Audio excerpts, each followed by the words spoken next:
กุละเมียน้ำซุ่มบ่ได้หนังสือบ่ได้หนังสือซุ่มงูละอวดสลาดเก่งแต่ในโลกโซเชียลบ่หาข้อมูลบ่อ่านข้อมูลบ่ฟังข่าวฟังอีหยัง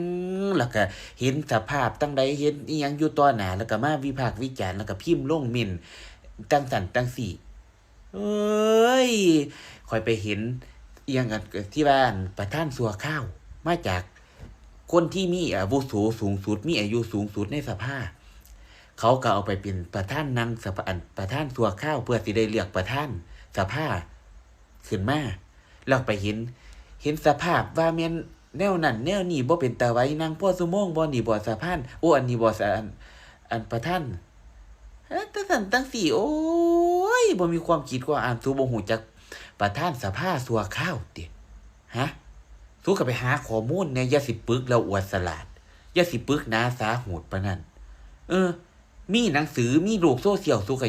สู้ก็เบิ่งให้มันเป็นประโยชน์ไปยังสูเนี่ยให้มันประดับความรู้สูเนี่ยให้มันมีความรู้ขึ้นเนี่ยอย่าสิโง่ดักดานปานนั้น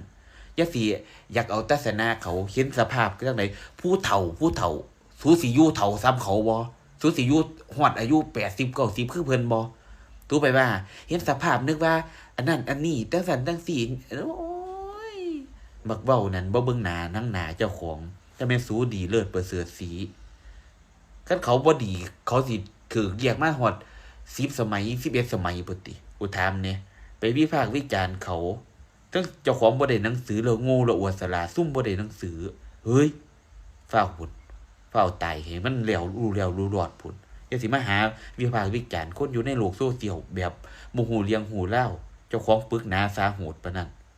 เฮ้ยบ่ฮู้เรื่องฮู้ราวบ่ศึกษาข้อมูลมีแต่เว้าให้ผู้อื่นเฮ้ยลูกอีมักแต่งลูกอีมักเว้า